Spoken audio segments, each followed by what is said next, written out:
Bonjour chers collègues, ce tutoriel vous permet de compléter aisément les données de monitorage de programme pour la revue annuelle que vous allez devoir faire.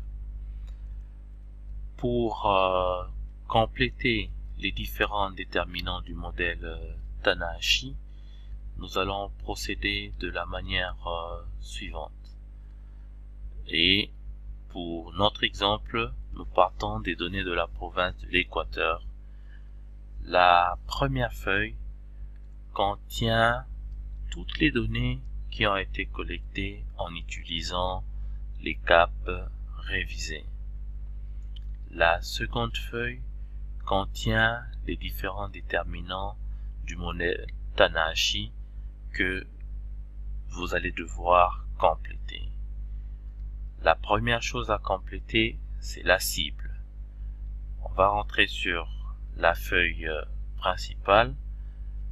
La cible, c'est l'ensemble des villages qui ont été visités grâce au cap révisé.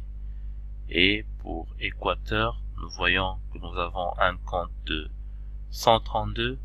Il faut juste retirer la ligne étiquette, ce qui nous donne 131 à mettre là comme valeur.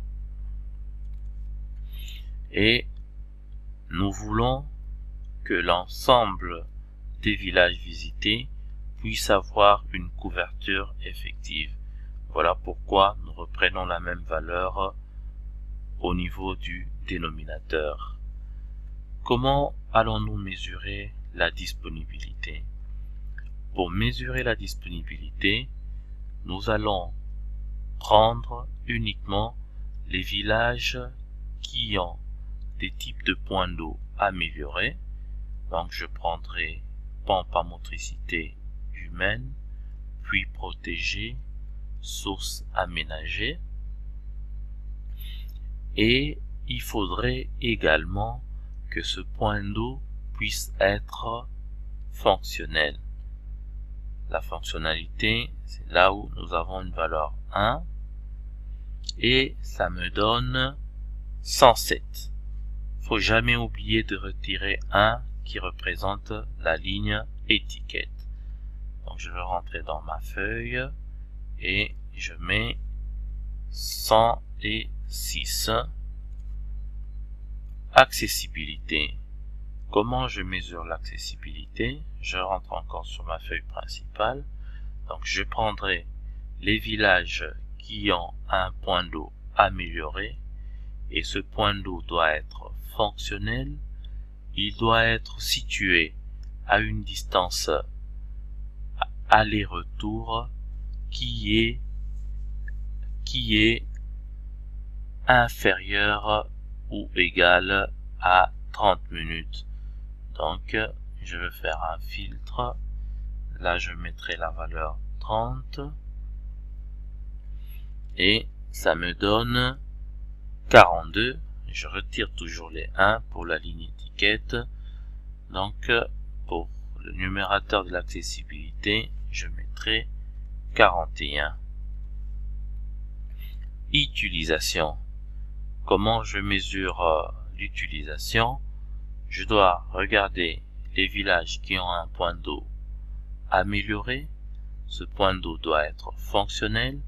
Il doit être situé à une distance de 30 minutes aller-retour et l'environnement de ce point d'eau doit être propre. Ça me donne 38. Je retire la ligne étiquette, donc je noterai 37. Couverture effective. Comment je mesure ma couverture effective?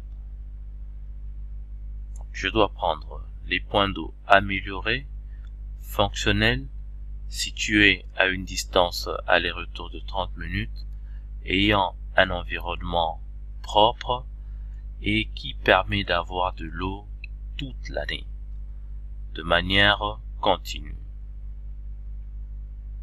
Je suis à 25, moins la ligne étiquette, ça me donne 24. Et enfin, c'est la couverture effective que je dois mesurer. Comment je le fais? Sur ma feuille principale, village avec point d'eau amélioré, fonctionnel, situé à une distance de 30 minutes aller-retour, avec un environnement propre, délivrant de l'eau de manière permanente et continue toute l'année, et qui a la possibilité de me donner une quantité d'eau qui est supérieure à 2,5 litres par personne. Et là, ça me donne 10, moins la ligne étiquette, je mets 9. Et voilà, j'ai ma cascade et je remarque que le premier goulot que nous avons, c'est au niveau de l'accessibilité. C'est le premier goulot que je remarque. Donc les points d'eau sont situés à une distance supérieure à 30 minutes aller-retour. Et voilà, vous avez votre graphique, à vous de l'analyser et de le critiquer. Merci. Si vous avez des questions, n'hésitez pas à tout moment de contacter la cellule pour des clarifications. Ok, à la prochaine.